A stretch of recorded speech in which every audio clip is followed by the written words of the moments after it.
everyone. Happy New Year. New year, new goals, new us. Yes. So it has been a while since I have done a video.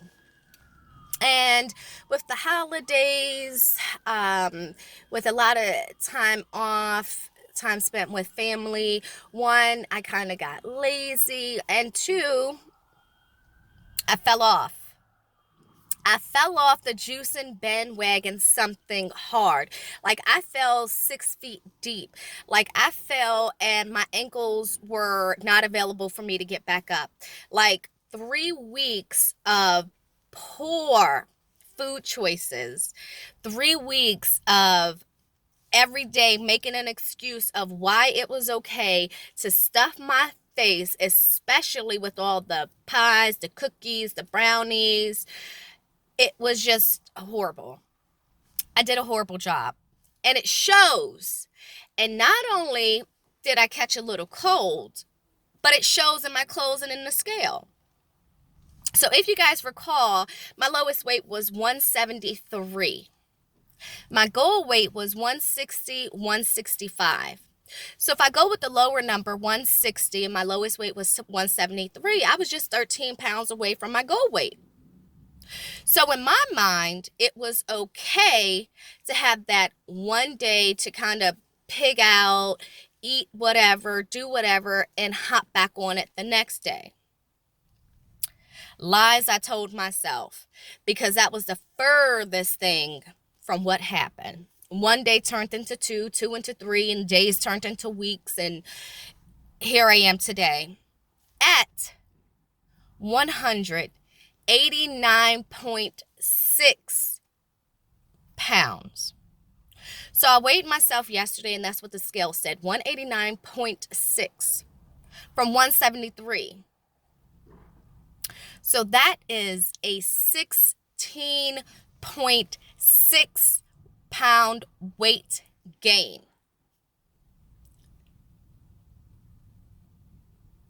Okay. And really, in math, if it's 0.5 or over, what we do? Round up. So really, that's like 17 pounds of weight gain in like 3 weeks. So that shows you how much I just like pigged out, made excuses, made it okay in my mind. I'm talking about 4-course meals, like an appetizer, salad, my main course, dessert. I am like a sweet connoisseur. If it's sweet, give it to me. I love it. I've always been like addicted to sugar. Like I love sweets. Like from a little child, I've had that issue, and it shows in the cavities in my mouth, on my teeth. So anyhow, that's my thing. Sugar is my issue. So I made these poor food choices, gained damn near 17 pounds. And all along, I knew that I had gained some weight back because my clothes were fitting tighter. And I'm just like, okay, that's understandable because I've been pigging out. But I didn't think that it was 17 pounds. I'm thinking like maybe 5 pounds. And I'm like, oh, no big deal. I can lose that in 2 days on this juicing. Boy, was I wrong. Dead wrong. But the most disappointing moment for me was my happiest moment. Meaning that when I made the video about dropping down to a pant size, and I bought myself one pair of pants and I was super excited, that was my high point. My lowest point came when I tried to go and put these pants on Monday, and they could no longer fit. I couldn't zip them up. I couldn't button them. They would barely like go over my butt and my hips. Like I couldn't even fully get them up. So I was so disappointed in myself. But that was the moment that I needed, because that is what snapped me back into reality. Like, oh, this isn't going to work. You have to get back on it and get back on it now. No more excuses.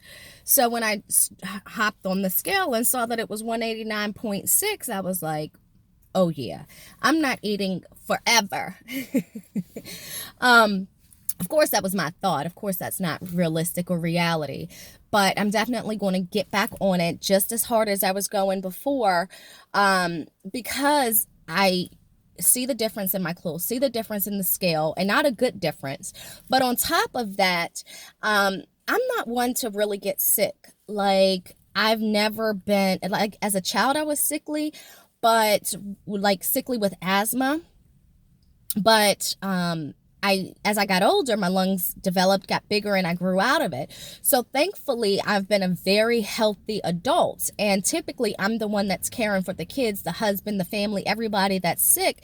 And I don't get sick. Well, as you can see, I have this little thing on my nose because, and I probably sound like it, but I'm a little congested still. I got sick. And I truly think that it was all of that damn sugar I ate. Like, I overdid it. 80% of your immunity lies within your gut. Well, I filled my gut up with some good food, by the way, but a lot of poor choices and a lot of sugar, which I don't know if it was like an overload on my system or what, but my immune system was down, and luckily it wasn't anything crazy. Just filled up with a lot of mucus. My nose, again, constantly blowing it, running. So I'm like going to tell in now, but still, it was another reality check. Like, not only did you gain the weight that you lost, not only can you not fit these pants that you were so excited about, not only did you go back up in your pant size, but you also are sick and feeling lethargic, which is part of it is the weight gain. Part of it is, having this congestion. So it's a double-edged sword there. But it's like, if I didn't do that, I would be okay. Like, I sabotaged myself in, like, I can't even put a word to it. But it's okay. I'm back on. Today is day 2 of the new snake juicing journey, and I'm excited. So I have told you guys before about drinking the snake juice cold, putting lemon in it, making it more bearable, but I found something else out. So I love lemon, and if there's any lemon lovers or lemonade lovers, oh my God, you're going to love what I'm about to say. So I typically prepare my snake juice at night so I can put it in the refrigerator. It's nice and cold, take it out in the morning, and I'm good to go. So when I prepared it, I cut my lemon. I always squeeze my lemon in the water, and I put it in the fridge overnight.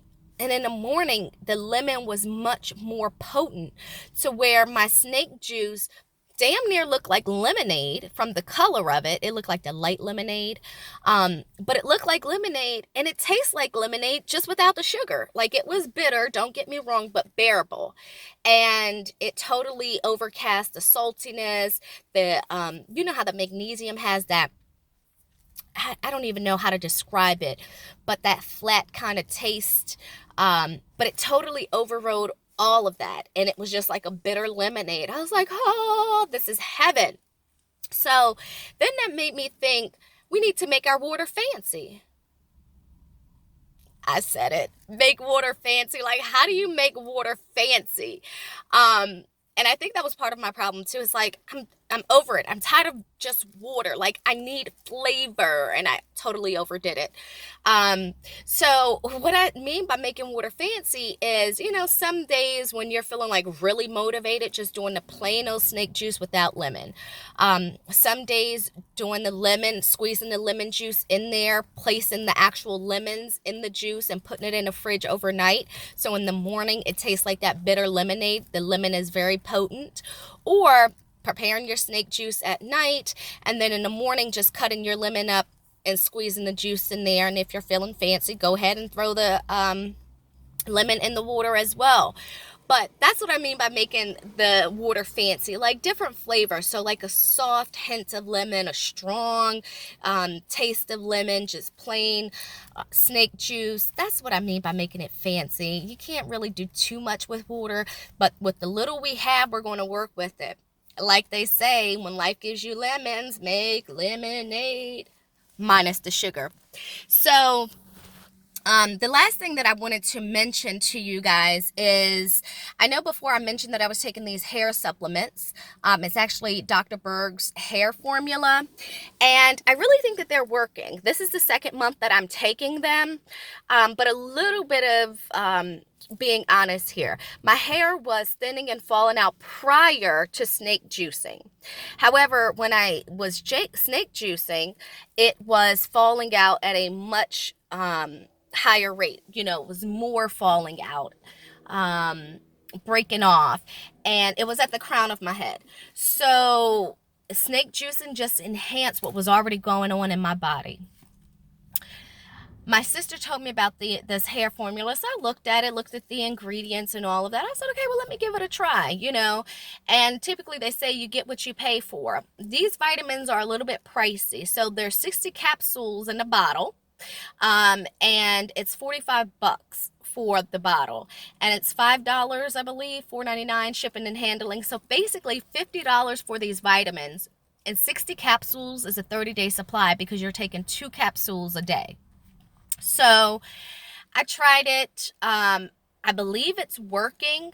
You know, it's kind of really hard to tell in just 1 month. So I did the 1 month. I did it at 2 capsules a day. I'm on my second bottle, but because again it's $50 a bottle, I said, well, let me try to stretch this out, and instead of doing 2 capsules daily, let me do 1 capsule a day so I can make that bottle last 2 months instead of 1. So you know, it's 25 bucks a month. That's a little bit more manageable, especially since that's not the only supplement that I take. But I think it's working because I mean, not only have I changed my shampoo and conditioner, but I'm getting like new growth. So I have a lot of baby hair at the crown of my head, and a lot of new growth. So I'm excited by that. Again, I don't know if I can't say with 100% certainty that it works, but if any of you ladies out there have experienced it, it's worth a shot of trying it yourself to see if it works for you. I can say again that I do think that it's working. I can't put a percentage on it, but it's working enough for me to buy a second bottle. And while we're talking about supplements, I do think that it's a good idea to take supplements while we're juicing. I'm not an expert. I don't know your health status, so definitely make an informed decision. Speak to your healthcare provider.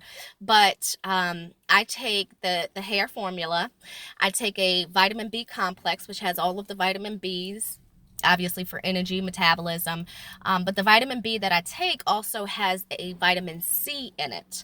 I got it from the Vitamin Shop, and of course, because this time of year, it's good to kind of have a little bit more vitamin C in your system. And then the other supplement that I take is a calcium and vitamin D. I'm already vitamin D deficient, so I have to take that anyway, regardless of what I'm doing. But calcium helps vitamin D be absorbed into your body, and women of childbearing age, we definitely need a little bit more calcium to prevent osteoporosis later on down the line. So those are the 3 vitamins that I take. A multivitamin might be a good idea. However, because I have the calcium, the D, all of the Bs. We're getting the potassium, the sodium, the magnesium. I, for myself, personally don't feel that I need a multivitamin. Plus, I would have to cut my B complex out or something like that because I would be double dipping. So anyhow, just my 2 cents. Of course, you have to make your own decision and an informed decision of what works best for you. But I'm excited to continue to share my journey with you guys. Let me know what you guys think about the lemonade. Try it. Like, put the lemon in the snake juice overnight, and this is like lemon snake juice. Let me know what you think. Like, I really love it. I do love lemon again, but it makes it fancy and more bearable. Like, I drank more snake juice yesterday than I normally do, and less fresh water. So I'm excited. I'm hoping to get rid of the remnants of this lingering stuffiness and colds. Ugh, ready to get done with it. I'm over it. But anyhow, let me know what you think, if that works for you. Let me know if anybody else has experienced some hair loss. And then if you do try Dr. Berg's hair formula, I'm in no way, shape, or form affiliated with him, but I do think that the product is a superior product so far. So let me know if you've experienced it, and if so, what are you doing to combat it? So I'll do a video tomorrow. I'll update you guys with my weight. I forgot to weigh this morning. I'll weigh tonight. It won't be, a great indicator of the weight loss, but it is a benchmark, so it's helpful. But I'll see you guys tomorrow. Happy snake juicing. Happy New Year. We got this.